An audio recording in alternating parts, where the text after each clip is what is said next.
Welcome to episode 4 of my advanced processor tutorials. So in recent episodes we've talked about setting attack and release parameters on a compressor, we've talked about 3 more advanced compression techniques, and recently I just went over how to sculpt the frequency spectrum with EQ. If you guys want to watch any of those videos, I'll put a link in the description so you can check them out as well. In most of these advanced processor tutorials, I've talked about how you should do things to better your mixes. But even though there are so many ways to make your mix sound great, there are also a lot of things that you should definitely be aware of that can really harm your mix. So in today's episode, we will be going over a few things that you should be aware about with the EQ process that could be significantly harming your mix. So let's get right into it.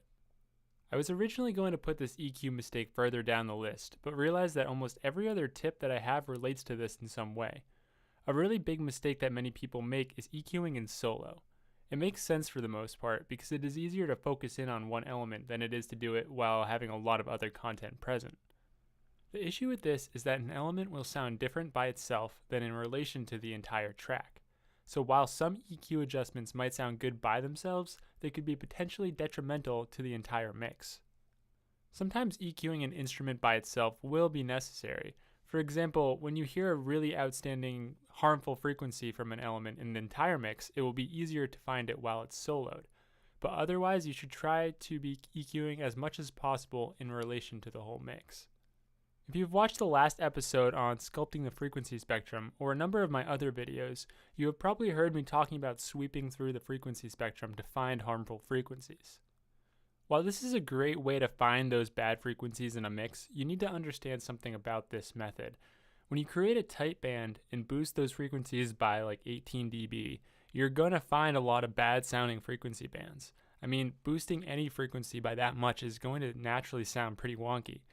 This can lead to cutting many frequencies on each element, which in turn can take a lot out of the natural sound of each instrument. So to avoid running into this problem, really try to listen to how the boosted frequencies interact with the non-boosted frequencies of that element. Be picky, unless you say, "Whoa, that's gross, don't cut it." Another way to avoid cutting too much is to simply make small cuts. -3 dB is usually sufficient for limiting the harshness of these rough sounding frequencies.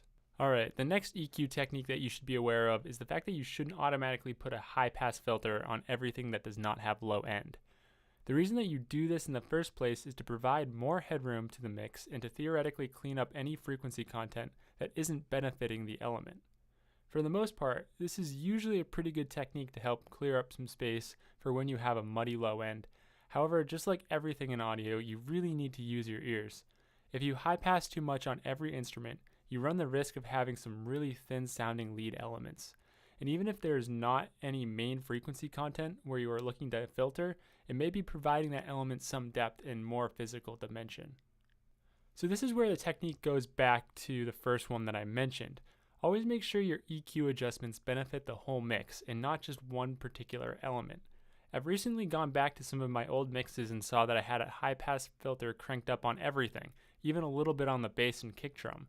By simply getting rid of them on the bass and kick and lowering them on the other elements, my mix regained a sense of fullness that I did not even know it had because I automatically high-passed everything right off the bat. Now another mistake that has some truth to it, but is something to be aware about, is when people say to avoid boosting. There's definitely some truth to this as it adds a lot of bad coloration depending on the EQ that you're using, and it can warp the sound of the element itself.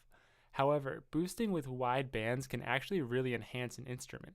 It can help to feature the prominent part of that element if done appropriately. So I would never say avoid boosting. I think the better way to put it is to say be wary of boosting, as it can be harmful, but once again it can really help to enhance an instrument and also add a bit of power and intrigue to the mix. The final mistake that I recently started to think about has to do with the relationship between simultaneously recorded live instruments. If you are having trouble EQing a mix that you recorded as a band in one room, it might be a good idea to check the phase relationship between the elements before EQing. When two signals are out of phase, an issue called comb filtering arises, which has the effect of many narrow or even somewhat wide band cuts in the sound, making it seem a lot thinner than it should be. So before you start trying to give it some life through EQ, always try flipping the phase, and you might be surprised on the result of this process.